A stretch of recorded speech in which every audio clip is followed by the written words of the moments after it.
va maintenant discuter avec David Faux. Est-ce que je le prononce bien? Oui, c'est ça, effectivement. David Faux, qui est né ici au Québec, Ouais.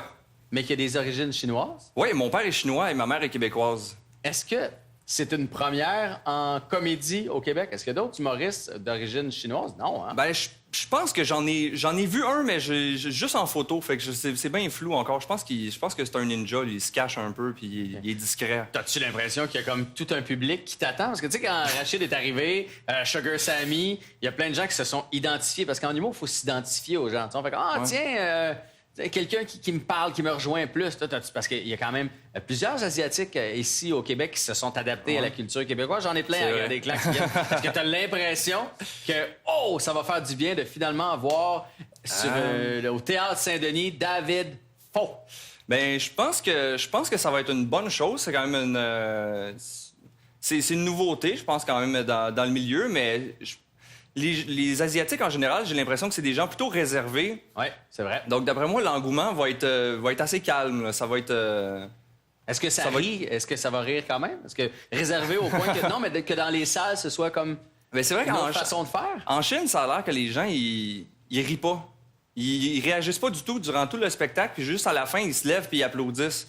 Mais je pense qu'ici, ça va être quand même plus accueillant que ça. J'ai confiance que ça va être plus le fun que T'as ça. une face comique? Hein? Ça, on c'est gentil. On part avec... Non, mais t'as des traits qui portent à quelqu'un de sympathique, quelqu'un qui peut nous faire rire. Puis toi, t'as toujours voulu faire ça, toute ta vie. Ben en fait, pour moi, être humoriste, c'est un peu comme un rêve d'enfant. Tu sais, les enfants qui veulent devenir astronaute ou pompier, des affaires comme ça. Ouais. Moi, ça a été humoriste. Depuis que je suis jeune, en fait, avec ma première blague qui était... j'étais dans ma chambre, puis il y avait une mouche. Donc, il y avait une mouche, OK? Il y avait une mouche dans ma chambre, puis moi, quand j'étais jeune, j'avais très peur des mouches.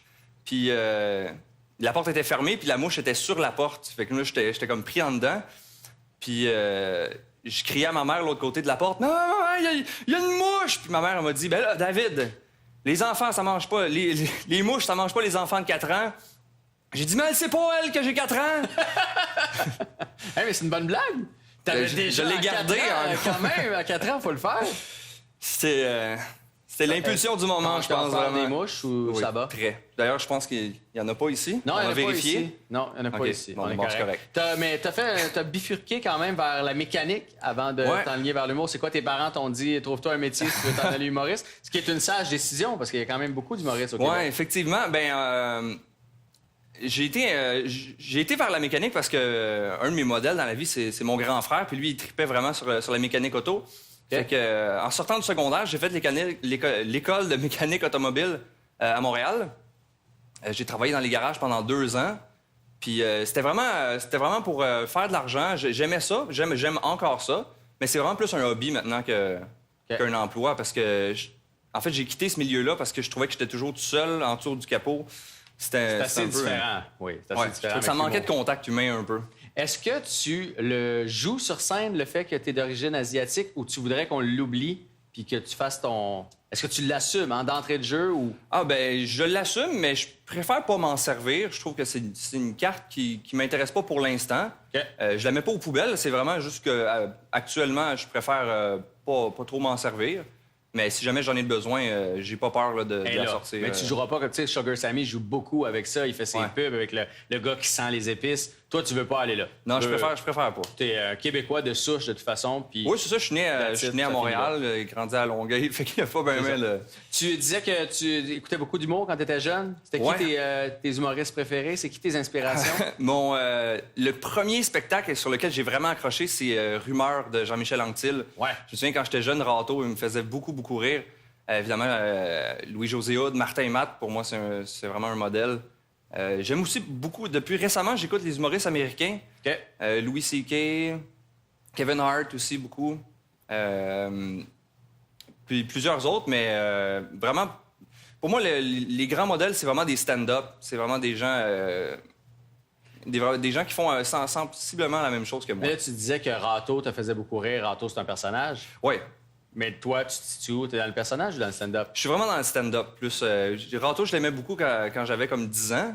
Okay. Mais voilà, je vais faire sentir Jean-Michel Anctil un peu vieux, mais bon. C'est correct. Il sait alors qu'il est rendu.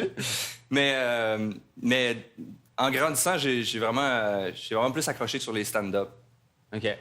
Ta plus grande force quand tu es sur scène, tu penses que c'est quoi? Je pense que c'est la force calme, en fait. C'est comme... peut-être que ça me vient de mes origines asiatiques, mais c'est vraiment... j'aime jouer la carte du gars tranquille, vraiment... vraiment à l'aise puis confortable aussi avec les gens. J'aime qu'on sente quand même un certain confort. Comme, je me trompe ou c'est un peu comme une nouvelle carte de visite de l'humour? Les gars un peu Joe Cool sur scène. Il y a eu au bout de temps où il fallait être rapide. On dirait que maintenant, la nouvelle génération est calme. Elle raconte ses histoires tranquillement. Comme P.A. Méthode. P.A. Méthode est quand même assez calme sur scène. Ouais. C'est vrai, on en connaît beaucoup. Ben, des artistes émergents aussi, comme Mehdi Boussaïdan, je sais qu'il est un peu là-dedans aussi. Très calme. Je pourrais pas dire si c'est vraiment influencé de la relève ou si c'est peut-être juste votre génération. Peut-être un peu plus calme que nous. Puis ta plus grande faiblesse, mettons que tu aurais quelque chose à améliorer là, pour devenir... je dirais que c'est un peu je dirais que la faiblesse, c'est aussi le calme. Peut-être que des fois, ça manque de pep encore pour l'instant. Ça manque d'énergie, de rythme. Mais on travaille là-dessus très, très fort encore avec l'école. Style avec un calme. Mais on travaille là-dessus avec l'école. Faites-vous en pas. L'énergie, ça s'en vient. Est-ce que t'es prêt pour la grande question? Oh oui! Oui, bonne chance. Bonne chance. J'aurais pas voulu répondre à toutes ces questions. Si t'avais une seule question à poser à Dieu, quelle serait-elle? Ah, ça, là. Une question à poser à Dieu. Maudit. Aïe, aïe, c'est vraiment... Parce que Dieu, c'est quand même... il On a fait les affaires. y a toutes les réponses, là. Il y a les réponses à tout. Tu peux demander ce que tu veux. Que je te laisse penser. Moi, ce serait pourquoi en vieillissant, on a du poil partout? Pourquoi ils nous font du petit... Tu sais, parce qu'en vieillissant, on a du poil qui pousse ici en bas de l'œil. Tu sais, je comprends celle-là pour la sueur, là, les sourcils, mais celle-là, je comprends pas pourquoi on a le poil sur le lobe d'oreille. Je comprends pas non Dans plus le nez. Pourquoi il dépasse le nez à un moment Pourquoi donné? tout d'un coup, il se met à dépasser le nez? Tu sais, on a-tu besoin de plus de filtres? Ce serait la question que moi, je poserais à Dieu. La tienne, ce serait? Qu'est-ce qu'on mange pour souper? Je sais pas. D'après moi, il se l'est jamais fait poser. Ça, c'est clair. Oui, il s'attend toujours à quelque chose de plus profond, puis moi, j'arriverais avec quelque chose de bien straight. Ouais, avec ton calme Avec habituel. mon calme et mon... Légendaire. C'est qu'on mange pour souper, Dieu.